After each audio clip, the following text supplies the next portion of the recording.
Yeah, Okay, good. So you guys can hear me, right? You can, okay? perfect. Very good, very good. Thank you. So, welcome everyone to our Monty Hart lecture series. It's a great pleasure to have today Dr. Nkomo, hopefully I pronounced it right, who will be speaking about the Doppler mean gradient underestimation of aortic stenosis severity during atrial fibrillation and the implications for clinical practice. So, Dr. Nkomo is a professor of medicine and consultant in the Department of Cardiovascular Medicine at Mayo Clinic in Rochester, Minnesota. He's a director of the Valvular Heart Disease Clinic and clinical practice vice chair of the Division of Structural Heart Disease. His areas of interest include valvular heart disease epidemiology, structural heart disease evaluation and management, and echocardiography. He received his doctorate in medicine degree from Meharry Medical College in Nashville, Tennessee, and then he completed both his internal medicine residency and fellowship at Mayo Clinic, where he is now. He also did an MPH from University of Minnesota as part of his cardiology fellowship. So thank you very much, Dr. Como, for being here. It's a great pleasure to listen to your lecture. Thank you very much. Thank you for the invitation to participate in Grand Rounds and for the opportunity to present on this issue of atrial fibrillation and aortic valve stenosis. The title of the series, Doppler mean gradient underestimation of aortic stenosis severity during atrial fibrillation and the implications for clinical practice. The learning objective to review the current guideline recommendations for assessment of aortic stenosis severity, recognize how and why aortic stenosis severity is underestimated during atrial fibrillation, and then identify the consequences of underestimating aortic stenosis severity in patients with atrial fibrillation. And the issue really has to do with this sort of parallel universe of atrial fibrillation and us coming up with criteria and rules and criteria for severity of aortic valve stenosis in patients in sinus rhythm, and then applying those standards to patients in atrial fibrillation. And we may not be doing the right thing by the patients by doing that. So these are your criteria for severe aortic valve stenosis. As you know, mean gradient of greater than 40 millimeters of mercury equal to or greater than 40 millimeters of mercury, or a peak velocity of 4 meters per second or more across the aortic valve. So once you have this and you know the signal is coming from across the aortic valve, then you have severe aortic valve stenosis. Usually the peak velocity and the high gradient, the high peak velocity will happen in the context of a small valve area less than or equal to 1 square centimeter, or index to body surface area less than or equal to 0.6 square centimeter per square meter. Then obviously there's this dimensionless index value as well, which is the ratio of your left ventricular outflow tract signal to the aortic valve signal. So anything less than or equal to 0.25 is considered consistent with maybe severe aortic valve stenosis. But these are the sort of criteria of severe AS. So this is how things should line up, with your mean gradients across the aortic valve, aortic valve area, mean gradient and peak velocity, mild aortic stenosis on the top, moderate in the middle, and then severe. So valve area of 1, peak velocity of 4, mean gradients of 40, that should be severe aortic stenosis. And we run into issues really when the valve area is small and the gradient is less than severe and the peak velocity is less than severe. So this is your low gradient aortic valve stenosis. And if you look at all the literature, there seems to be a overrepresentation of patients in atrial fibrillation in the low gradient aortic valve stenosis category. And we'll talk more about that obviously in this lecture. These are the various reasons for discordant aortic valve area and mean gradients, just to kind of have that in your mind as far as the approach to these patients. It could be because of measurement error, where you measured where somebody, let's say, does have a small aortic valve area, and because you didn't get a continuous wave Doppler signal from across the aortic valve, the highest one, then the patient ends up with low gradient aortic valve stenosis. Sometimes we measure a falsely small left ventricular outflow tract measurement, and then that leads to a falsely small aortic valve area, and you end up with discordant aortic valve area and mean gradients. And then we also have just left ventricular outflow tract issues. Some people naturally have a small left ventricular outflow tract, so inherently they'll have a small valve area. And then assumptions about the left ventricular outflow tract being circular instead of elliptical, and measuring the smaller diameter instead of the bigger diameter, and we end up with the small valve area. But irrespective of all of that, I mean, these are the guidelines, and we rely on echo and measured LVOT for aortic valve area and continuous wave Doppler signal across the aortic valve. Then you have this scenario of low gradients, low left ventricular ejection fraction, less than 50%. In this situation, is the valve severe, so severe that the ventricle now has begun to fail, and unable to generate a high gradient in a setting of small valve area. Or the other thing could be the ventricle is the problem, and it just cannot open the valve that's otherwise less than severe. And you all know that you give these patients basically dobutamine to sort that out. You give them dobutamine, the valve area remains small, peak velocity or gradient goes up to severe, then that's severe AS. Otherwise, you give dobutamine, the EF contractility improves, the valve area opens up more, and then the patient has less than severe AS. So dobutamine is what you do for this situation.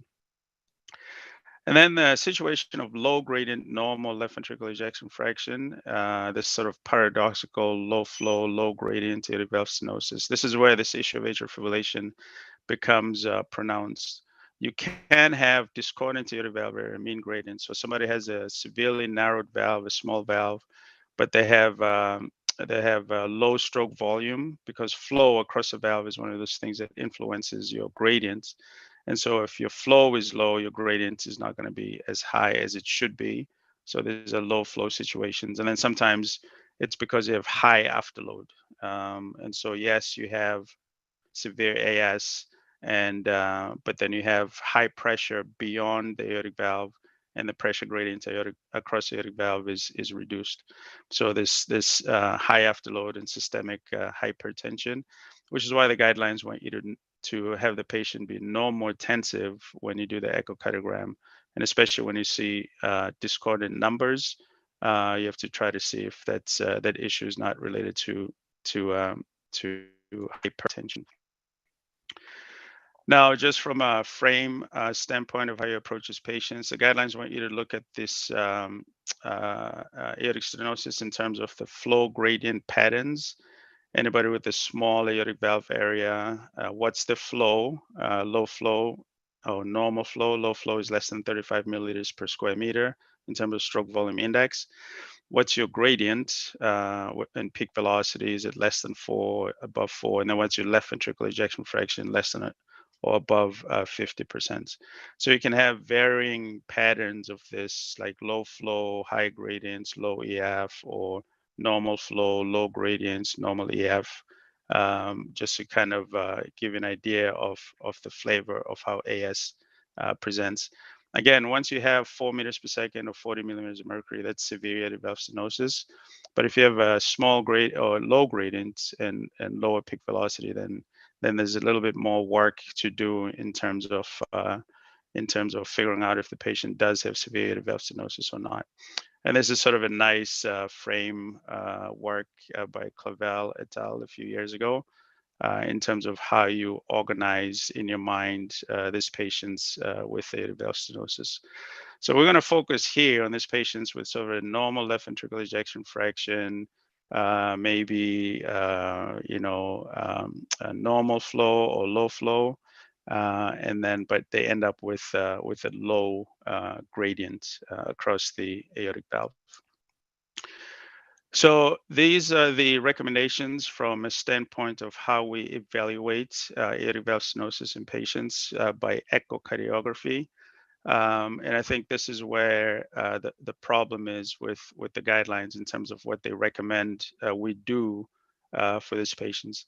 So 3 or more beats should be average in patients in sinus rhythm, they say. And then they say it's mandatory to average more beats in patients with irregular rhythms. So those could be patients in atrial fibrillation. So you have to average at least 5 consecutive beats in a patient who is in an irregular rhythm.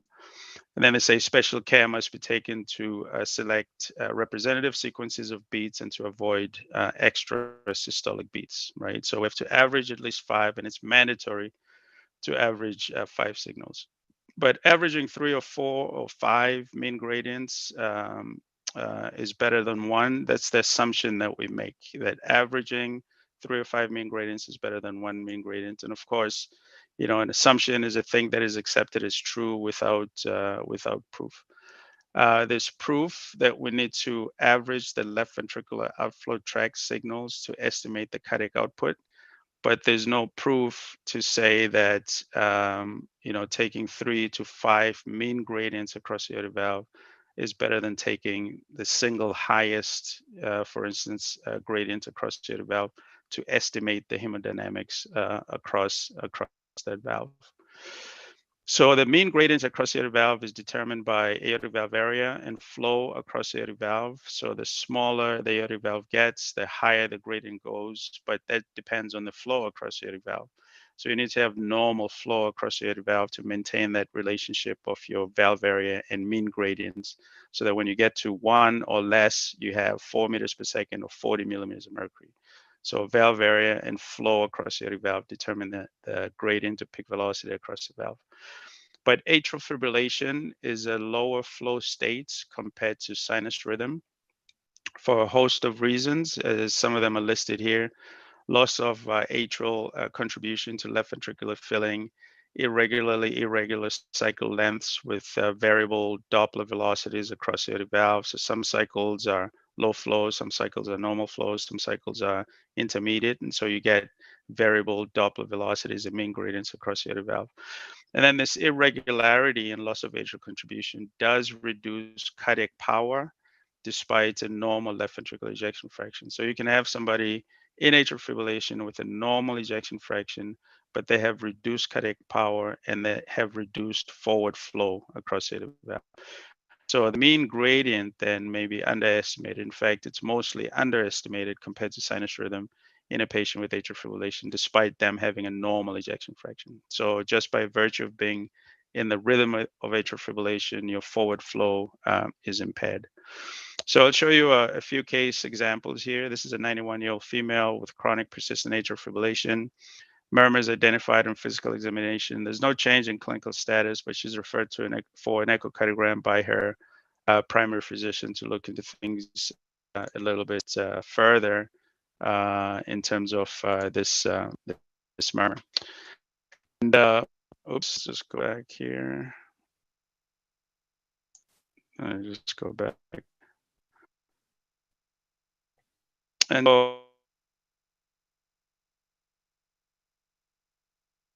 so here in the fatty aortic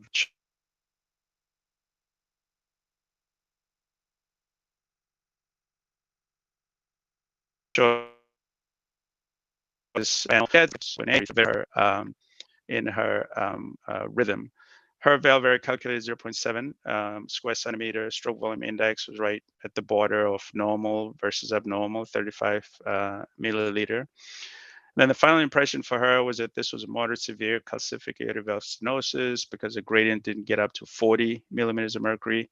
Normal LV size, mild systolic dysfunction, EF about 45%. And the recommendations was for a 6-month follow-up. But then when she was supposed to come back at 6 months, the patient had passed away. And the question is, what would the outcome have been if the aortic stenosis was labeled as severe based on this single high gradient of 46 millimeters of mercury instead of averaging to 37 and calling it less than severe. Here's another case of a 68-year-old male referred to the valve clinic for evaluation of aortic stenosis. This patient has known chronic persistent atrial fibrillation, noted to have declined in his exercise tolerance over the past 6 months or so. The physical examination was consistent with severe aortic valve stenosis, and so the patient was sent for long extrusion restricts the aortic left ventricle in this particular case. The aortic valve shows ring telling the left uh, gradient for what is much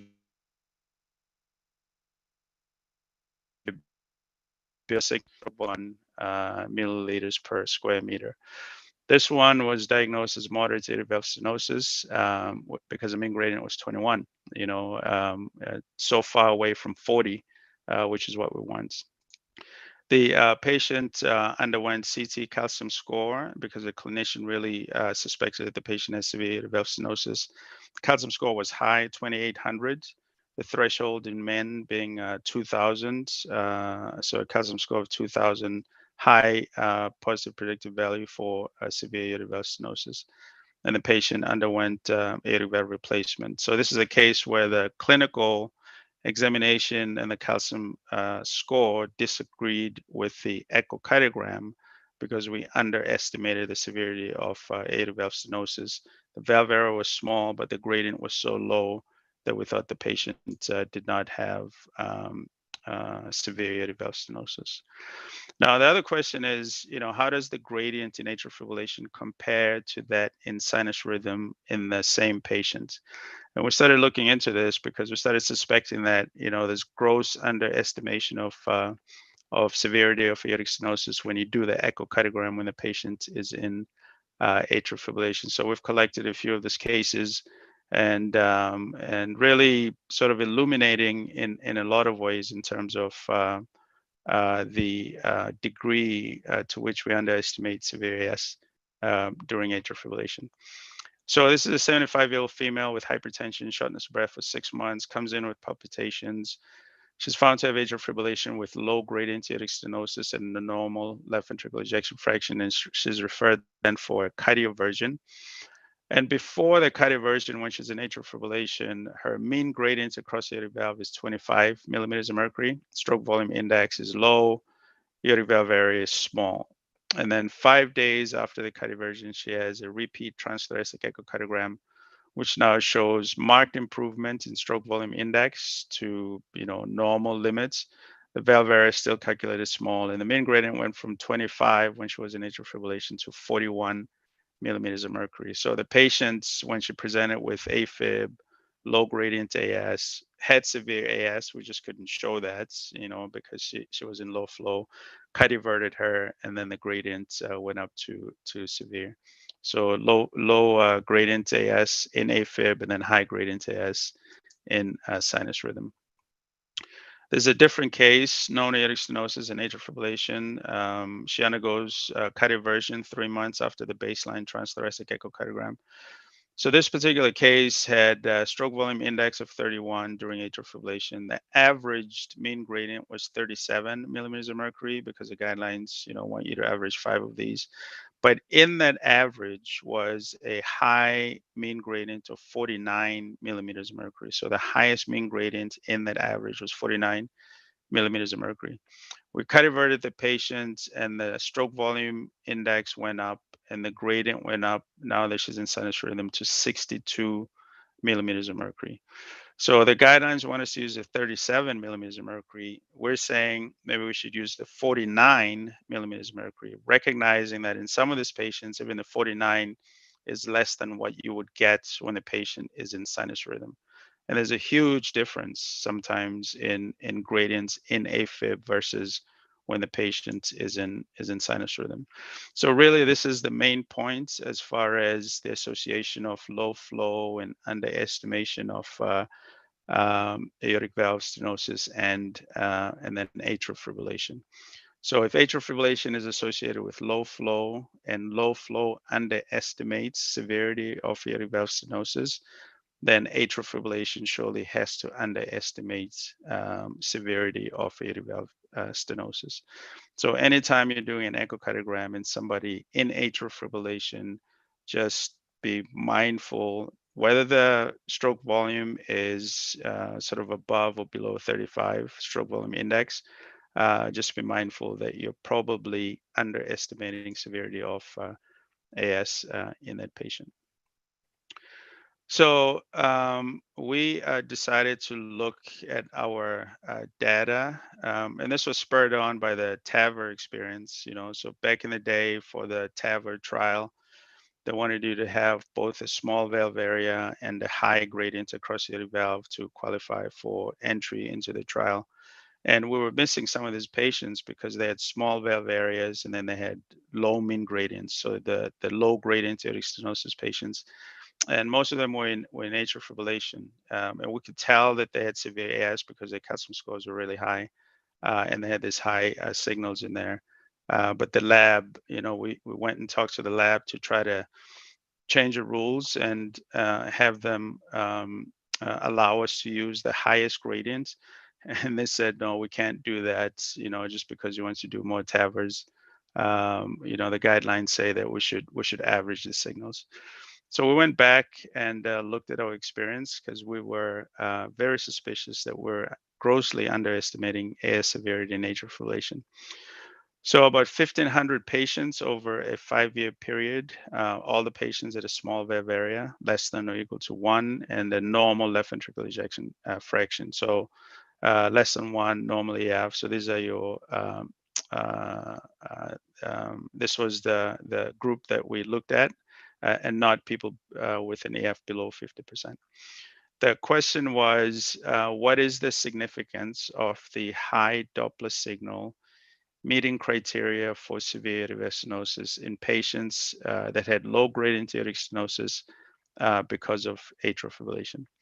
And then the other question was, are there any differences in aortic valve calcium scores in patients in atrial fibrillation versus sinus rhythm in both high gradient aortic stenosis as well as low gradient aortic valve stenosis? So the mean age of the population was 76, and about 50-50 split between men and women. Women made up about 47% of the population. And this was the distribution of the gradients. The majority of the patients had high gradient aortic stenosis, and then about 20-21% had low gradient aortic valve stenosis. The mean gradient was highest in patients who were in sinus rhythm during the echocardiogram, so sinus rhythm high gradient AS. And then AFib high gradient AS had a mean gradient of 48. Sinus rhythm low gradient AS 31, and then the lowest gradients across the aortic valve were in those patients who were in atrial fibrillation. So the gradient was about 29 or 30 or so across the aortic valve. And the stroke volume indices are shown here with sort of normal stroke volumes in all patients, except the ones in AFib low gradient AS had the lowest forward stroke volume index. In some of these patients that met the criteria for low flow, and in some of them it was above 35, which right now we consider that as normal if it's above 35. But personally, I think there's some issues with that. That 35 is just way too low for a threshold to consider that low flow. So among the patients with AFib low gradient aortic stenosis, about 33% of them had at least one Doppler signal that met criteria for severe AS. So in that low gradient, when you looked, about 33% of those people had at least one peak velocity that was 4 meters per second or more, or a mean gradient that was 40 millimeters of mercury or more. And that's compared to about 9%, in the patients in sinus rhythm during the echocardiogram. So here's an example of a patient, AFib low gradient AS, normal left ventricular ejection fraction. This patient has severe aortic valve stenosis, but the numbers average low. And the numbers average low because, as I said in the beginning, just by being in atrial fibrillation, even when you have a normal left ventricular ejection fraction, your forward flow is impaired. So in this patient, the majority of the signals, had low stroke volume and low flow rates. And flow rate here is basically your stroke volume divided by your ejection time. So if you divide by ejection time, you get flow rates. Now, the patient has severe aortic valve stenosis, but it's just that most of the beats, most of the time, the forward flow is low. And then once in a while, when the RR interval maybe is long enough, then the patient has near normal or normal forward flow. And then you're able to generate a gradient of 40 millimeters of mercury or a peak velocity of 4 meters per second or more. And conditions with normal flow is what we want when we estimate severity of aortic valve stenosis, which is why we give dobutamine for those with a low ejection fraction, which is why people say maybe we should give a bolus of saline for those that have normal flow, just to kind of see what would happen if you normalize your flow. So these patients in atrial fibrillation have some beats that kind of are associated with normal flow, near normal or normal flow, that then generate the appropriate gradient for that particular valve area. And the majority of the flow in some of these patients is low just because of the fact that they're in atrial fibrillation. So this patient we think has severe AS just based on this one single beat. But when we look back, to see how we graded severity of aortic stenosis in these patients. So if you're in a situation where you had high gradient AS, almost 100% of the time, we'll call those patients severe aortic stenosis. And then if we focus here just on atrial fibrillation, low gradient AS, overall about 40% of the time, so 40% of the time, we said those patients have severe AS. That number was 30% if the peak velocity and gradient was always below the threshold. But that number increased to about 52% when the patient had at least one Doppler signal consistent with severe AS. Now, all these patients really with AFib low gradient AS probably have severe AS, but here only 40% of the time we say they have severe AS. And when we compared the calcium scores, aortic valve calcium scores in the patients that did have calcium scores, this was the distribution of their calcium scores were actually highest in patients that had AFib, high gradient aortic stenosis, when you compare them to the sinus rhythm high gradient patients. So if you use a sinus rhythm high gradient as your reference and compare the other patients to them. So the AFib high gradient had very high calcium scores. The sinus rhythm low gradient patients had low calcium scores compared to the sinus rhythm high gradient. And then what was telling and interesting here is that the AFib low gradient patients, so this is this group over here, had calcium scores that were just as high as patients with sinus rhythm high gradient aortic valve stenosis. Okay.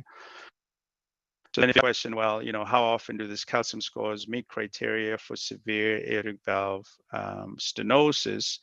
Because we know that sometimes patients can have severe AS without a lot of calcification across the valve. So how often do these calcium scores meet criteria for severe AS?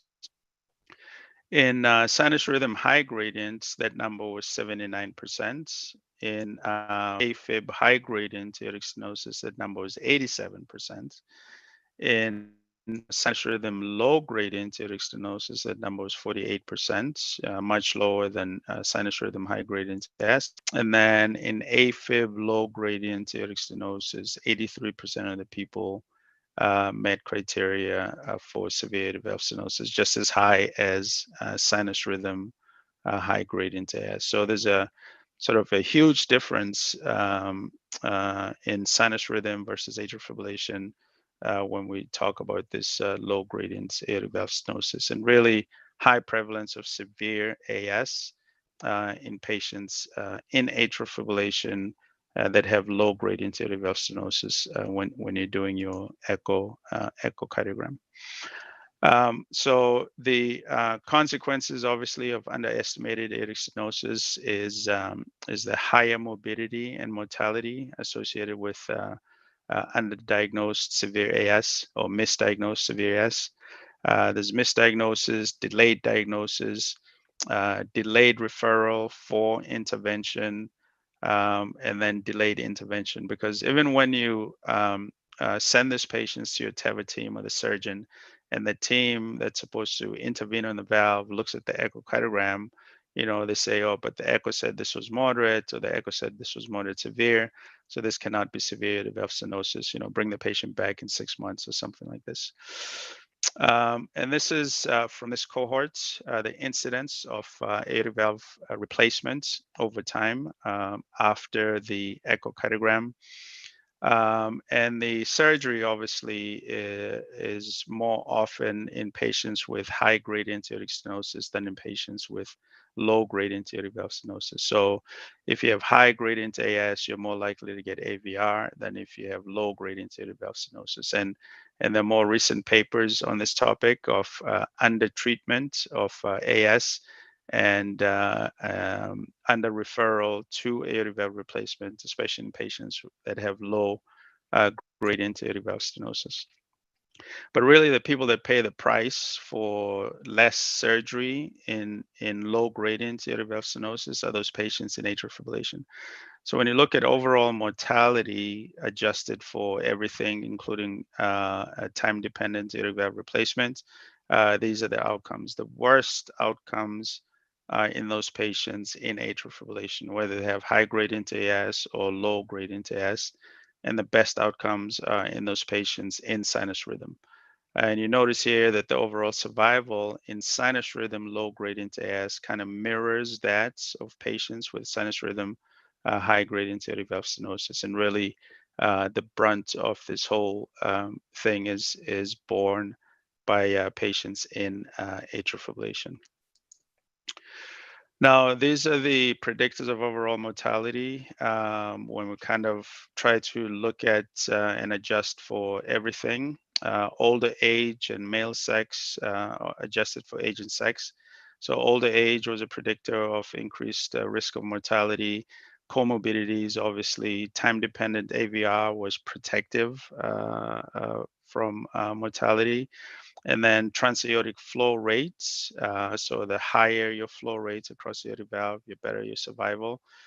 Pulmonary hypertension was a mark of increased risk of mortality, and then elevated NT-proBNP was associated with increased risk of mortality. Now, atrial fibrillation, just the rhythm of atrial fibrillation, when you put that into the model, stops being predictive of overall mortality. But we know that the rates of aortic valve replacement are low in those patients. We know that the flow is lower in those patients. We know that the right ventricular systolic pressure is higher in those patients. And we know that the NT-proBNP is much higher in AFib than in sinus rhythm. So there are these things that kind of go along with atrial fibrillation that determine the poor outcomes in those patients. So the main points here are that there's a high prevalence of severe aortic stenosis in low gradient AS when associated with atrial fibrillation.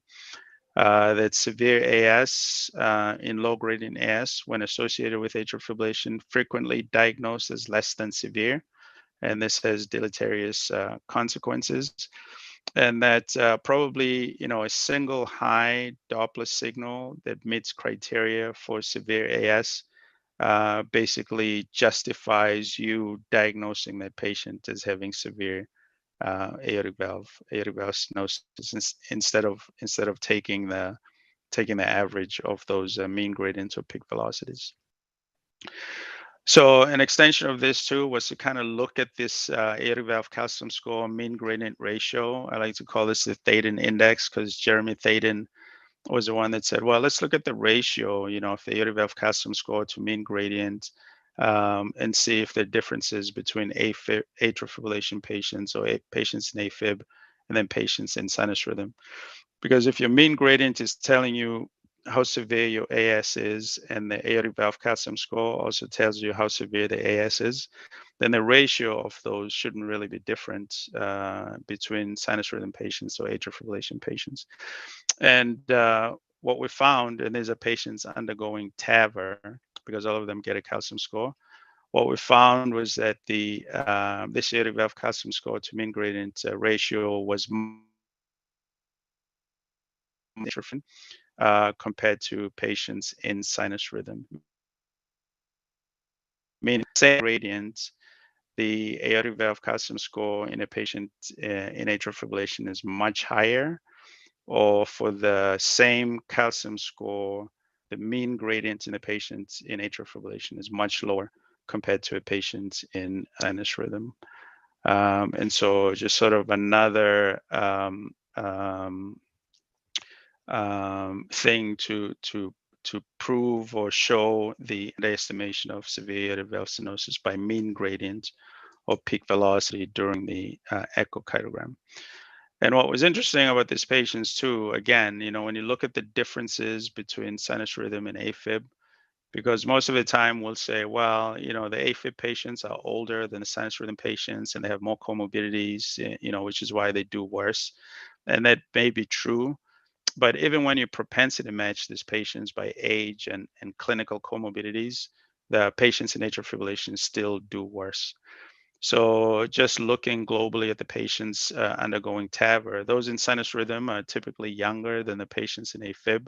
And this may be a signal too that we're underestimating AS severity in AFib and kind of getting to these patients late. And so they're older.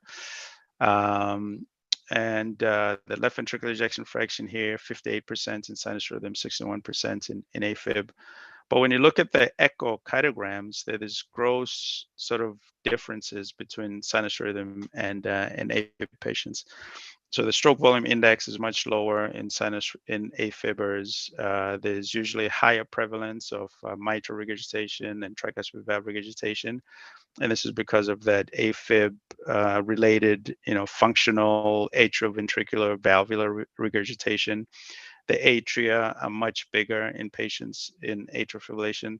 Pulmonary pressures are much higher in patients in atrial fibrillation compared to sinus rhythm. There's a higher prevalence of right ventricular systolic dysfunction in patients with atrial fibrillation, and these are things that kind of go along with being in atrial fibrillation. And then a higher incidence and prevalence, as I said, of low gradient aortic valve stenosis in the AFibers compared to sinus rhythm.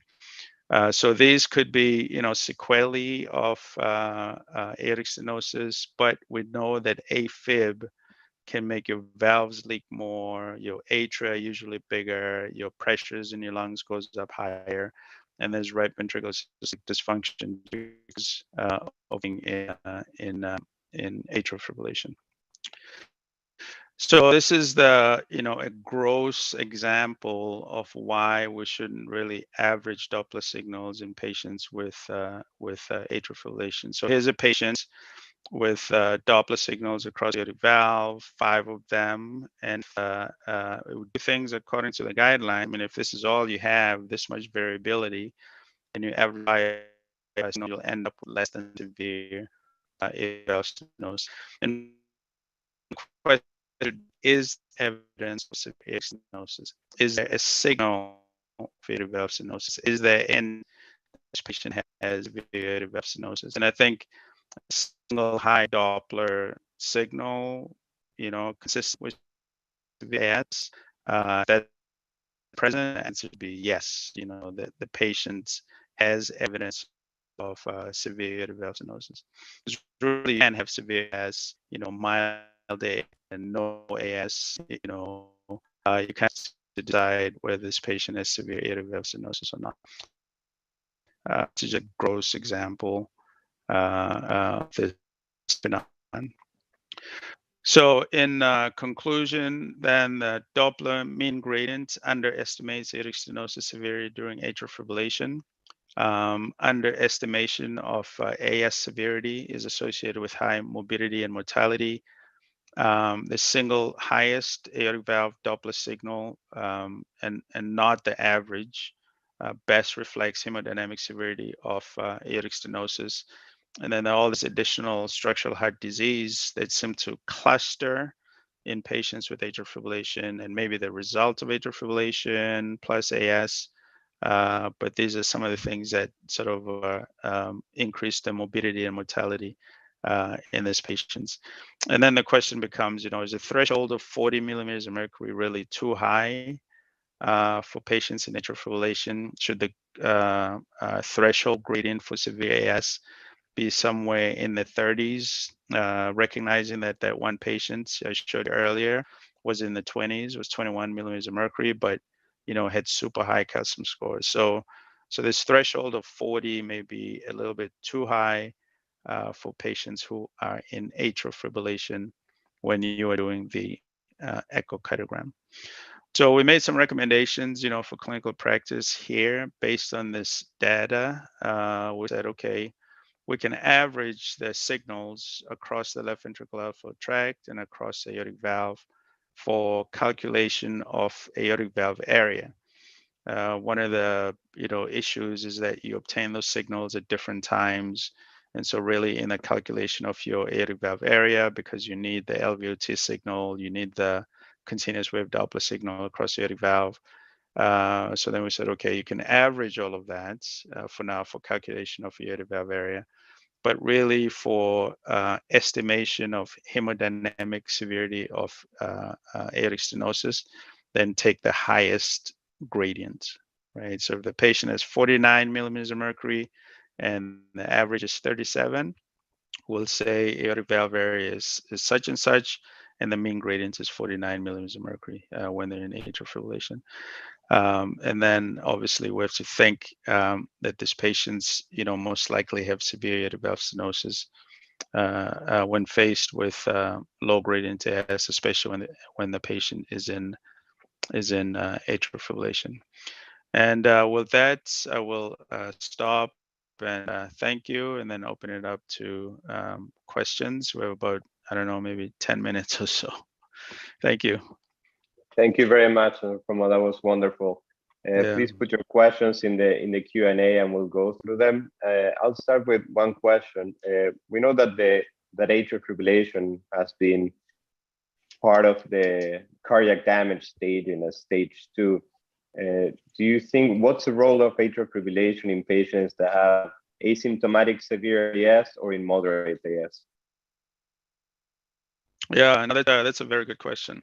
So should I stop sharing the slides, or so we can? You can leave that one if you want for the. Yeah, leave it on. Okay. Yeah. So I mean, that's a good question. So the cardiac damage, as far as having aortic valve stenosis and having sort of the extra AS problems like leaky mitral valve or RV dysfunction or atrial fibrillation and pulmonary hypertension, sort of these additional structural heart disease in patients with aortic stenosis. Those, to me, seem to cluster more in the patients with atrial fibrillation. So when you look at the distribution or extent of cardiac damage by sinus rhythm versus atrial fibrillation, it's the AFib patients that seem to have, leaky mitral valve, the big atria, the pulmonary hypertension, the RV dysfunction, as I showed, in those echo parameters that are really strikingly different in atrial fibrillation versus sinus rhythm. So those things seem to cluster in the atrial fibrillation group. And I think it's part sequelae of the atrial fibrillation, why you have leaky valves, why you have, huge atria, why you have RV dysfunction, and why you have pulmonary hypertension. And so just by being in atrial fibrillation just kind of has those things that go along with it. So then it's interesting because when you look at, let's say, different stages of AS, mild AS, moderate AS, and severe AS, for the same valve area, the peak velocity and mean gradients across the aortic valve are always lower in patients in atrial fibrillation. So we're looking at the thing now of like progression of aortic valve stenosis from mild to moderate to severe. The aortic valve area decreases at the same rates. The peak velocity and mean gradients go up at the same rates, whether you have sinus rhythm or atrial fibrillation. But the atrial fibrillation patients are always lower than the sinus rhythm patients in terms of your peak velocity and mean gradients. So while we're calling it mild, aortic stenosis in atrial fibrillation for the same valve area, a patient in sinus rhythm might be generating gradients that are consistent with, sort of moderate AS, and a patient in atrial fibrillation might have like 1.4 square centimeter valve area, which would be moderate AS, but a gradient might be less than 20, because they're behind. So we're systematically underestimating severity of AS. So when the valve area gets to 1, the sinus rhythm patients can generate a peak velocity of 4 meters per second, gradient of 40 millimeters of mercury, but the atrial fibrillation patients are like behind by 5 millimeters of mercury or 7 millimeters of mercury when you use the average. So they end up with sort of low gradient aortic stenosis more often when they get to 1 than a patient in sinus rhythm. And I like the question of asking about AFib in patients that have moderate AS and maybe in patients that have mild AS, because the current paradigm, is to say the patient has severe AS and then they develop atrial fibrillation because of the high pressure and all of this. But patients have atrial fibrillation and develop severe AS, right? So you come into having severe AS, having atrial fibrillation already, and us underestimating the severity of AS. And then by the time we send you for aortic valve replacement, by the time we send the patient in AFib for aortic valve replacement, it's much later, as evidenced by the much higher aortic valve calcium scores. Thank you very much. We have a question from Dr. Min Fu. He says, some studies show that AVR may not significantly improve survival in low gradient AS with normal EF and atrial fibrillation. What are your thoughts? Yeah, no. So we have, data that is different different from that. Because, for instance, in these patients that undergo TAVR, we know that TAVR is helpful in these patients, both in the high gradient aortic stenosis group and the low gradient aortic valve stenosis group. And so we feel that it's beneficial to operate on these patients with low gradient AS, high calcium scores, symptomatic because of the aortic valve stenosis. Doing surgery helps them for sure, and the magnitude of the benefit of aortic valve replacement is the same, whether you look at the sinus rhythm patients or the AFib patients. But I am aware of one study that said, the mortality with medical therapy when you have AFib or whether you had AVR is about the same. There's no difference, and we're actively, sort of looking into this thing and trying to show with additional data that it does help. And to answer your question, for the asymptomatic patients with AS and AFib, the outcomes in the asymptomatic AS AFib group is worse than in AS sinus rhythm group. So having that atrial fibrillation, again, some of the differences in the echoes where there's a little bit more RV dysfunction, leaky valves and things like this in the AFib group, impacts outcomes with or without AVR. And when you do AVR, it helps those patients. So we're in the process of looking at outcomes in these asymptomatic patients, propensity matched by age, sex, and comorbidities and everything, these asymptomatic ones. And the rates of aortic valve replacements, 1-year rates are the same in sinus rhythm or atrial fibrillation if you start off being asymptomatic, which is good. So the rates of AVR are the same, but the outcomes in the AFibers is worse, with or without aortic valve replacement because of this additional structural heart disease. It helps to do AVR, but because of your AFib, even after AVR, your outcomes are not as good as patients in sinus rhythm. Thank you. Thank you very much. A question from Daniel Lorenzati. Thanks for the clinically meaningful talk.